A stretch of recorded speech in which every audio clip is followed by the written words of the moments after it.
윤석열 게이트가 점입 가경입니다. 윤석열 검찰이 총선을 앞두고 국민이 부여한 권한을 활용해 야당과 결탁하여 자신에게 비판적인 정치인과 언론인을 겨냥한 것은 국정농단을 넘어서는 쿠데타 음모라 하지 않을 수 없습니다. 대리고발장을 작성한 의혹을 받고 있는 손준성 전 수사정보정책관은 아는 바가 없다고 오리발을 내밀고 연가를 쓴 채 잠적 중입니다. 진정 무관하고 억울한 일이라면 이렇게 사라질 일이 아닙니다. 뉴스버스의 첫 보도 이후 휴대폰 수신을 차단한 채 하루가 다가도록 아무런 답변을 못하던 윤석열 후보의 태도도 떳떳하고 당당한 사람이 취하는 행동은 아닙니다.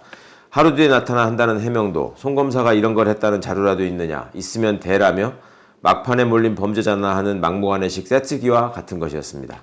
이미 양식을 갖춘 고발장 초안에다 실명이 적시된 판결문까지 갖추어진 파일이 손준성 보냄이라는 명의까지 확실히 드러난 채 공개되었고, 송 검사의 동기인 김웅 의원도 후보 시절 그에게서 고발장을 받아 전달했음을 시인한 후 파장이 커지자 말을 바꾸며 궁색한 변명을 하고 있습니다. 손바닥으로 하늘을 가리려는 이런 작태가 대한민국 검사의 표준적 행태가 아니기를 바랄 뿐입니다. 당시 후보였다는 본인의 신분도 잊은 채 국회의원에게 한 공익제보라는 급조된 해명을 내놓은 김웅 의원의 대처는 도무지 법률가 출신이라고 볼 수 없는 너무도 옹색하고 구차한 것입니다. 고발장 20쪽, 증거자료 180쪽 등 총 200여 쪽에 달한다는 내용이 윤석열 총장의 최측근인 검사에 의해 동기인 검사 출신 국민의힘 후보에게 전달된 사안이고, 제보자 또한 국민의힘 소속이라는 기자의 설명에도 불구하고 정치 공작을 강변하는 윤 후보의 태도는 구석에 몰린 생쥐 같은 비명이자 그간 수하들을 내세운 공작과 권한남용으로 일관해온 그의 몸에 밴 행적과 사고 체계를 반영하는 것 같아 딱할 뿐입니다. 그러니 국민의힘 후보들조차 모두 그 억지 주장에 고개를 저으며 진실을 밝히라고 요구하는 것입니다. 보도에 따르면 손준성이 전달했다는 고발장에는 김건희는 불법적인 주가 조작에 관여한 사실이 전혀 없다는 등 본인에게 직접 확인하지 않으면 작성이 불가능한 내용이 포함되어 있다고 합니다. 작년 2월부터 대리고발장이 전달되었다는 4월까지 3개월간 윤석열과 한동훈이 김건희의 휴대폰으로 2,700여 차례 통화와 메시지를 주고받았다는 사실이 이미 밝혀졌습니다. 윤석열, 김건희, 한동훈은 대리고발장에 피해를 입었다고 적시된 인물들입니다. 그러나 검찰은 한동훈의 휴대폰 압수 후 1년이 넘도록 포렌식을 지연하고 있으며 압수 당시 윤석열 총장이 보인 망연자실한 태도가 화제가 되었던 기억도 생생합니다. 대리고발을 사전에 계획하고 공모한 정황이 의심되는 상황에서 이들 사이에 무슨 대화가 오갔는지 밝히는 것은 사안의 진실에 다가가는 지름길입니다. 검찰은 윤석열 게이트의 전말을 철저히 조사하여 국민 앞에 사실을 밝혀야 할 것이며, 한 줌의 정치검사를 위해 제19 감싸기를 한다는 오명을 벗기 위해서라도 즉각 한동훈의 휴대폰 포렌식을 마무리 지어야 할 것입니다. 이번 대리고발장에는 명예훼손과 함께 선거법 위반 혐의를 추가하려 애를 썼고, 몇 개월 후 국민의힘이 저를 고발한 선거법 위반의 점도 대리 작성을 의심할 수밖에 없는 정황들이 많습니다. 알려진 것처럼 선거법 관련 수사는 검찰에 남은 6대 직접 수사 사건에 해당한다는 점이 가볍지 않습니다. 대리고발을 사주하고 그걸 받아 수사하는 정치검찰의 수법은 어제 오늘 일이 아닙니다. 이것은 명백한 정치 공작입니다. 과거 많은 검사가 대리고발이 무슨 잘못이냐며 항변한 사실도 언론인들이 증언하고 있습니다. 결국 수사권과 기소권을 한 손에 준 검찰의 과도한 권한에서 비롯된 일입니다. 이미 제출되어 있는 검찰개혁 법안들이 이번 정기국회에서 마무리되어야 할 중요한 이유와 확실한 사례가 이번 윤석열 게이트를 통해 다시 입증되고 있습니다. 절대 뒤로 미룰 일이 아니라는 점을 다시 강조하는 이유입니다. 국회는 국회가 가진 모든 권한을 동원해 윤석열 검찰의 정치공작, 국기문란 행위의 전말을 확인하고 바로잡아야 하겠습니다. 국민의힘도 정치공작의 공범이라는 의혹에서 벗어나려면 진실을 밝히는 일에 적극 협조해야 할 것입니다. 말장난과 발목 잡기는 없을 거라고 믿어봅니다. 이상입니다. 국회 본회의를 서너 차례나 연기하면서까지 논란이 되었던 언론중재법 처리가 9월 27일로 연기되었습니다. 문체위와 법사위 심의 절차를 거쳤음에도 본회의 상정이 미루어진 것입니다.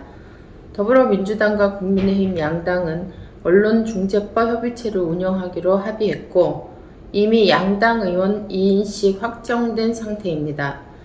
언론중재법 개정안은 국회 안팎에서 찬반 양론이 첨예하게 대립하고 있는 사안입니다.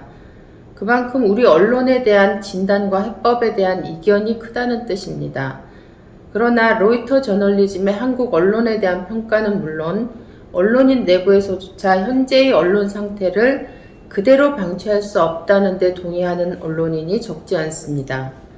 매의 눈으로 사회 문제를 드러내고 비판함으로써 민주주의를 지켜내야 할 언론이 진실을 외면한 채 자본 및 일부 권력과 한몸이 되어 우리 사회 민주주의를 후퇴시키는 원인이 되어 왔던 것도 부정할 수 없는 일입니다.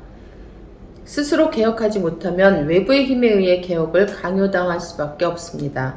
그것이 우리 사회의 소금과 같은 역할을 해야 할 언론이라면 더욱 그렇습니다. 언론 개혁에 앞장선 우리 열린민주당은 일찌감치 최강욱 의원 대표 발의로 언론개혁법안을 발의했고 언론 입장을 누구보다 잘 이해하는 언론인 출신 김의겸 의원은 문체위에서 언론개혁 법안 성안 과정에서 적극적 역할을 한 바 있습니다. 사정이 이러함에도 국회에서 운영하기로 한 언론중재법 협의체가 비교섭단체는 아예 배제한 채 거대 양당 중심으로 구성하는 것을 너무도 당연한 듯 양당 간 합의했습니다. 이는 이번 언론중재법 개정안 관련해 열린민주당의 적극적 역할이라는 점에서도 국회가 소수당에게도 동등한 권리와 책임을 부여하는 민주적 원리에 따라 운영되어야 한다는 점에서도 심히 유감스러운 일입니다. 양당은 협의체에 비교섭단체 참여를 보장해야 할 것입니다. 전국 285개교를 대상으로 한 대학 기본 역량 평가 결과가 이의 제기 절차를 거쳐 최종 확정되었습니다.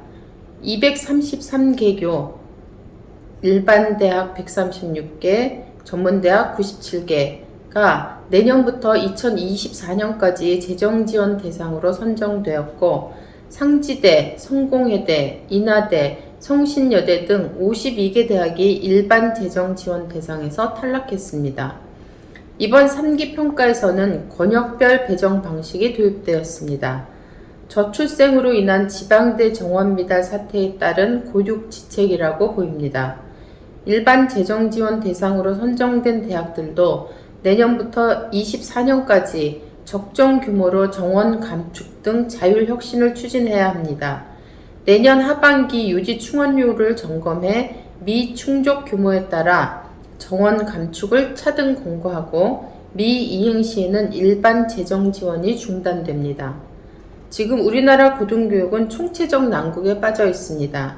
극심한 대학 서열화, 비리사학 만연, 대학 교육의 질 문제, 고등교육 예산 부족 등의 학력 인구 감소로 야기된 정원 미달로 존폐위기 대학이 속출하고 있습니다. 이러한 예산 지원과 연동된 취업률 등 정량평가 위주 대학평가 제도는 이러한 문제를 개선하기는커녕 악화시켜왔습니다. 지금까지 고등교육 정책을 근본적으로 재검토하고 대학 혁신 마스터 플랜을 만들어야 할 때입니다.